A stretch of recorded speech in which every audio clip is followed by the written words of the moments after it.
एलैया साल भर पर राखी के त्योहार गे, बहिनी हमार गे। ले मैं तू राखी दिन कौन उपहार गे। चाही ने रुपया पैसा ने उपहारियो, ने मोती ने हारियो। हमरा त चाही भैया आह की दुलारियो। चाही ने रुपया पैसा।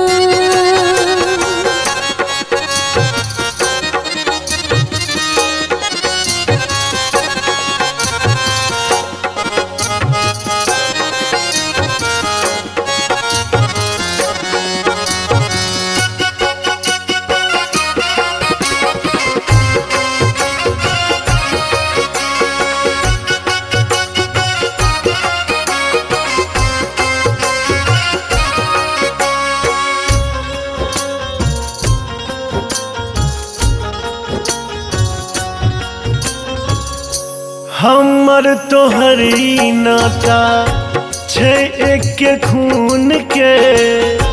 आंगन घर सब बहिन तोरा बिन सुन गे।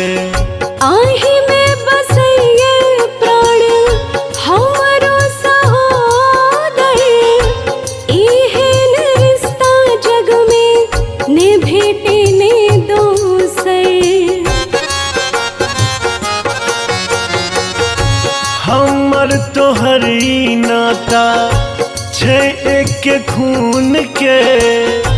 आंगन घर सब बहिन तोरा बिन सुन गे। आही में बसैये प्राण हमरो सहोदर। एहन रिश्ता जग में ने भेटे ने दोसर। अपने भैया में छो तोरो अधिकार गे। फिर तू विचार गे। ले मैं तू राखी दिन कौन उपहार गे। चाही ने रुपया पैसा ने उपहारियो, ने मोती ने हारियो। हमरा त चाही भैया आह की दुलारियो। चाही ने रुपया पैसा।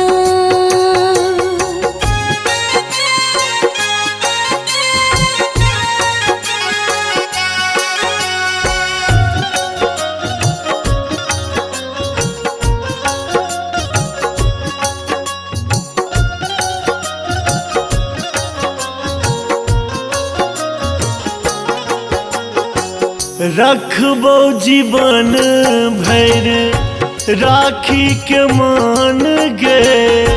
रक्षा तोहर करबो जा धैर्य प्राण गे। रेशम के डोर ते हैं बांधे देलो साकत। आबा न देत यहाँ पर में कोनो संकट। रखबो जीवन भर राखी के मान गे। रक्षा तोहर करबो जा धैर्य प्राण गे। रेशम के डोर ते हैं बांधे देलो साकत।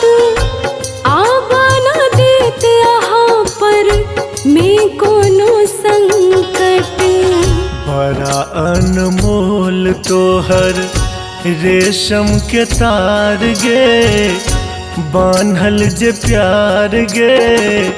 ले मैं तू राखी दिन कौन उपहार गे। चाही ने रुपया पैसा ने उपहारियो, ने मोती ने हारियो। हमरा त चाही भैया आह की दुलारियो। चाही ने रुपया पैसा। एलैया साल साल भर पर राखी के त्योहार गे बहिनी हमार गे ले मैं तू राखी दिन कौन उपहार गे। चाही ने रुपया पैसा ने